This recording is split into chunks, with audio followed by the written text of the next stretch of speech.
in the heart of the American Midwest, amidst the vast, quiet fields of Indiana, there is a place that sounds like a childhood fairy tale. It's a dot on the government map that shouldn't logically exist. Look up, you'll see a massive water tower, not with a city logo, but with the smiling face of Santa Claus looking down at the horizon. Turn a corner and the ordinary world disappears. You are no longer on Fifth Avenue or Main Street. You are walking down Christmas Boulevard, turning onto Kringle Place, or finding your way through Candy Cane Lane. In this town of just 2,500 people, every brick and every signpost is obsessed with December.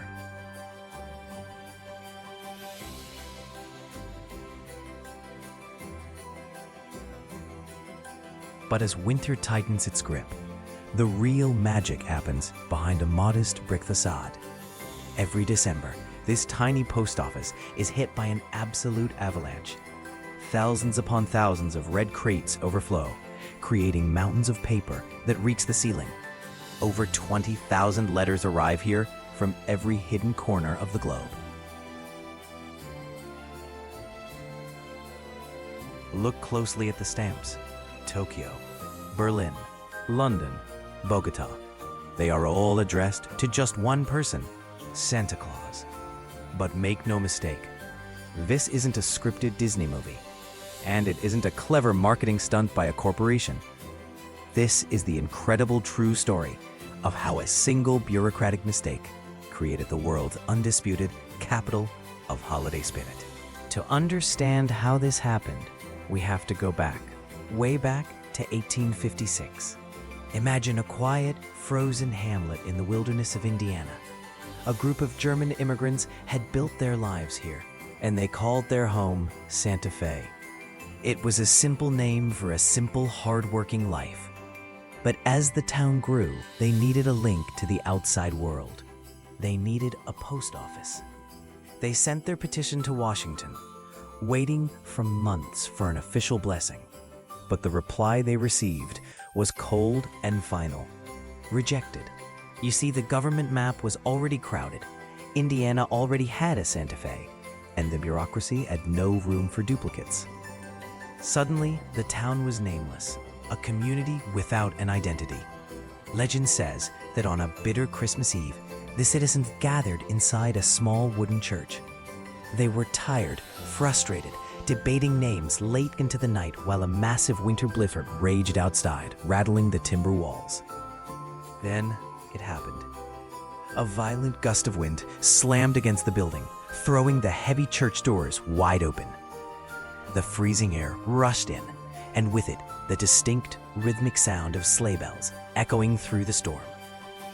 A child's voice pierced the silence, shouting, "It's Santa Claus!" Whether it was a moment of true magic, or just the wind playing tricks on a cold night, the people felt it. The name stuck. When the paperwork reached Washington again, the officials approved it, likely as a cynical joke. They thought they were just naming a tiny, insignificant speck on the map. They had absolutely no idea what they had just unleashed upon the world. For decades, the name was just a quirky fact on a map. But everything changed in 1914. Children across America suddenly realized that Santa Claus wasn't just a legend, it was a real physical address. The postmaster was drowning. Thousands of letters filled every corner of the office, and he was on the verge of burning them all just to survive the season. But then, a local man named Jim Yelig stepped in. Jim looked at those massive piles of paper and saw more than just mail. He saw a promise that needed to be kept. He organized a group of neighbors known as Santa's Elves to ensure that no child's wish went unread. Today, that army of volunteers still sits in the old post office. There are no computers here, only pens, paper, and handwritten replies. But the true treasure is the final touch. The official Santa Claus picture postmark. It is the only one of its kind in the entire world. Every year, the design changes, and every envelope is hand-stamped. turning a simple letter into a collector's item. In a digital age, these people prove that some magic is still best delivered by hand. But the town didn't stop at mail. In the 1940s, a father named Lewis Cope brought his children here expecting a winter wonderland. Instead, he's found nothing but a post office and a name. Disappointed but inspired, he decided to build the magic himself. In 1946, Lewis opened Santa Claus Land. It was a historic milestone, the world's first true themed amusement park, opening its gates 9 years before Walt Disney ever built a castle in California. What began as a humble toy shop and a small train ride has transformed into Holiday World. Today, it is a sprawling destination featuring world-class, record-breaking roller coasters that scream through the Indiana woods. The town didn't just survive on letters, it built an entire economy on pure, unadulterated joy. This obsession is stitched into the very fabric of the community. Even the gated neighborhoods here are called Christmas Lake Village. People live on Mistletoe Drive.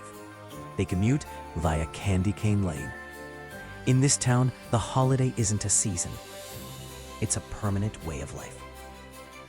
Santa Claus, Indiana proves that a name is more than just a label on a map. It is a destiny. A winter storm in 1856 gave this town its identity, but it was the people who gave it a soul.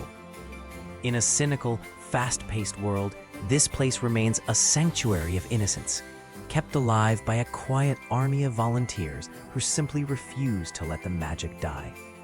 They remind us that if you are brave enough to build a city on a dream and kind enough to answer every letter, the world will always write you back.